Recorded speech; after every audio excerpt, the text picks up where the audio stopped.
This is just going to be a short, fun video to make about how the boss of MindsEye, the studio Build a Rocket Boy, says that internal and external saboteurs are to blame for the problems happening with the studio.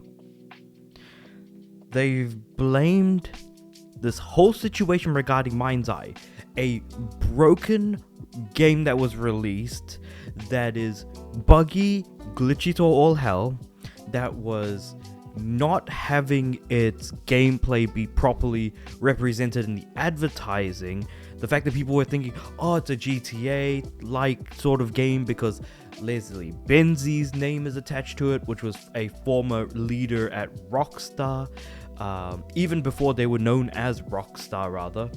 And all of this other stuff going on, and so now he's saying it's all because of sabotage, both inside and outside the studio.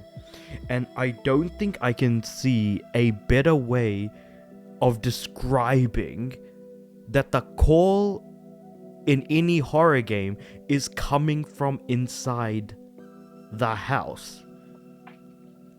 You know that horror movie trope of like, oh, you know, a character picks up a phone and they hear like a very threatening message like, I'm coming for you next type of thing, in like some sort of like, you know, low, very grisly voice.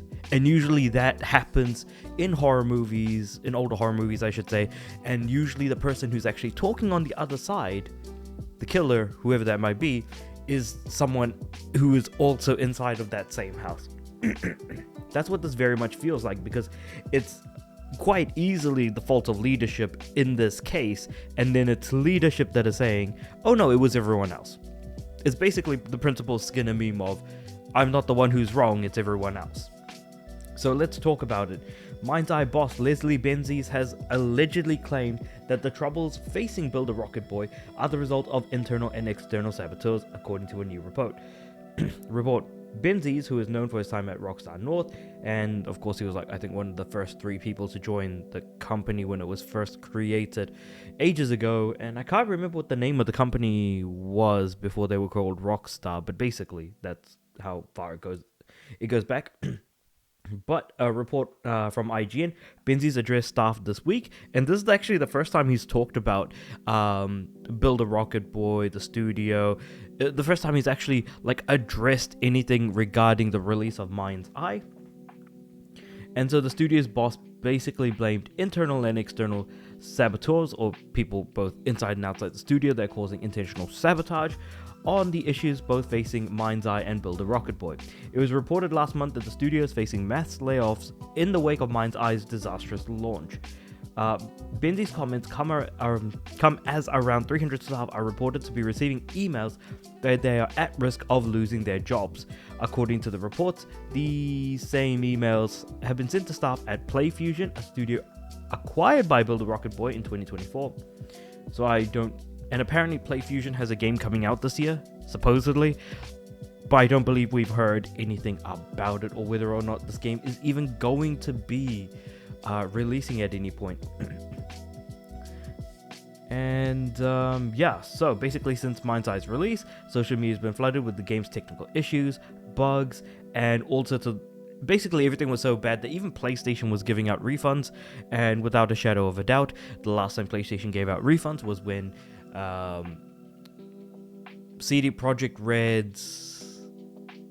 Shoot, I forgot what the game was called. Cyberpunk 2077 was completely broken and utterly messed up. Oh, it's actually in the article. I should just read further. God damn it. Okay, you know what? I was like trying to remember the name of the game, and I just closed my eyes and looked away from the laptop screen. Sure enough, yeah, there it is.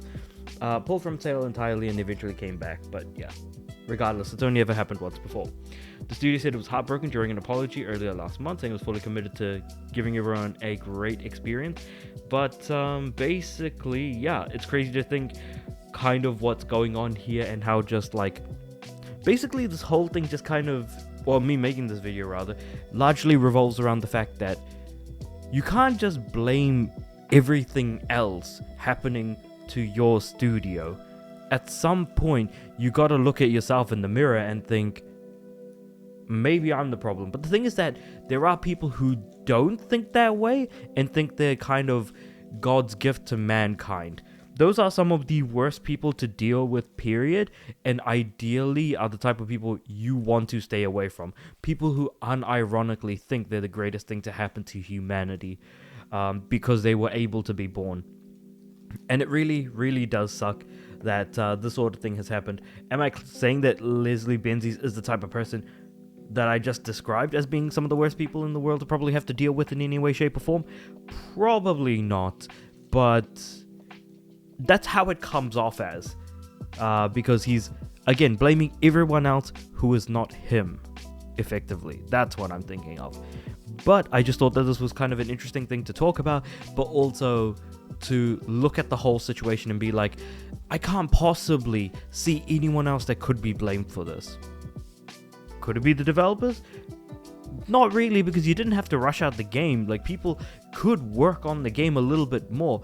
But the fact that it feels like it was rushed out intentionally, only people in leadership positions could actually, force out the release of a game much sooner than it has any reason to be. But, I mean, it is what it is. With all of that being said, however, let me know what you guys think about all of this in the comments below. Like the video if you liked it, subscribe to the channel. I'm aiming for 500 subs by the end of the year. And with all that being said, I do upload every day, so I'll see you guys tomorrow.